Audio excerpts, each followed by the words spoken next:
Galerinha do mal! Aqui é a Cacá e Gil. E hoje eu vim cutucar mais um vespeiro. Tem uma coisa que quase ninguém te explica de forma honesta. Governos raramente tentam convencer as pessoas falando diretamente com elas. Isso costuma dar errado.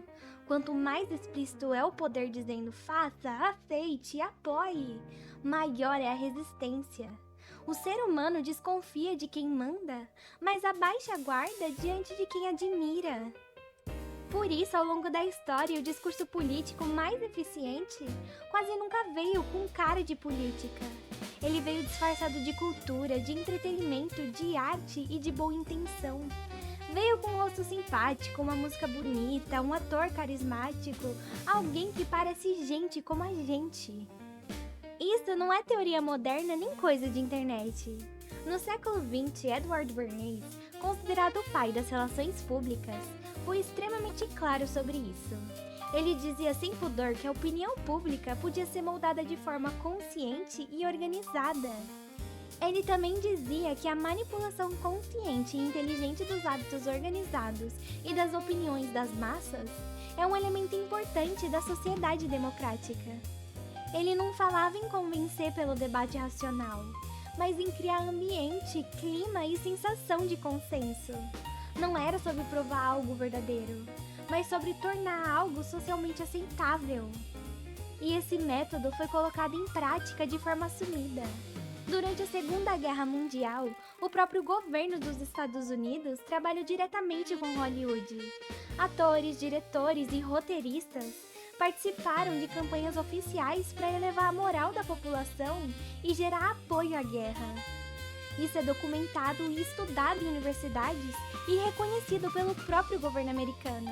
Não era censura pura e simples, era algo mais sofisticado, usar rostos admirados para transmitir valores e sentimentos que comunicados oficiais jamais conseguiriam. O mesmo aconteceu em outros regimes com outras ideologias. A União Soviética fez uso intenso de artistas, escritores e músicos como voz do povo, enquanto o Estado ficava em segundo plano. Muitos desses artistas acreditavam sinceramente no que diziam, e isso torna o processo ainda mais eficaz. Não é preciso forçar alguém quando ela já internalizou a narrativa como virtude. Mas o ponto aqui não é dizer que os artistas são vilões ou que toda arte é propaganda. O ponto é entender o mecanismo. Quando uma mensagem política chega até você através da cultura, ela não pede permissão, ela não se apresenta como argumento, ela só se instala como normalidade. As multidões não são movidas por lógica, mas por imagens, símbolos e emoções compartilhadas. Em grupo, o indivíduo abdica facilmente do próprio julgamento em troca de pertencimento, não porque é burro, mas porque é humano. E é exatamente por isso que discursos impopulares conseguem adesão sem nunca passarem por um debate real. Eles não chegam como imposição estatal, nem escritos em leis. Eles chegam como consciência social, vêm cantados, atuados, postados e compartilhados. Antes do cinema, isso foi feito com teatro, rádios e jornais. Hoje acontece com redes sociais, influencers e celebridades digitais. As ferramentas mudaram, mas o princípio continua o mesmo. Quando a mensagem vem de alguém que você admira, você não sente que está sendo convencido, você sente que está evoluindo. E é aí que mora o perigo mais sutil de todos. Não é o controle pela força e nem alguém dizendo o que você deve pensar. É o controle pela familiaridade, fazendo você sentir que pensar diferente é estranho, antiquado ou moralmente suspeito. Um exemplo recente ajuda a entender tudo isso de forma muito concreta. Nos últimos dias, usuários do Roblox começaram a protestar depois que um influencer cada vez mais alinhado ao discurso da mídia tradicional e a pautas defendidas por autoridades, começou a levantar pautas alinhadas à regulamentação da internet. Uma coisa que já vem sido defendida pelo governo há alguns anos e repudiada pela população, que teme que a internet venha a ser um ambiente com menos liberdade e controlada pelos grandes. Pouco tempo depois, a plataforma restringiu ou removeu funções de chat para muitos usuários menores de idade. Mas o que chama atenção é a reação.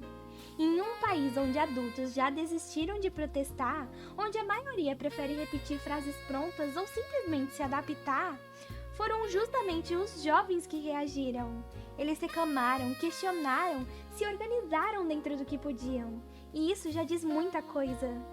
O que vemos ali é resistência bruta, ainda não domesticada.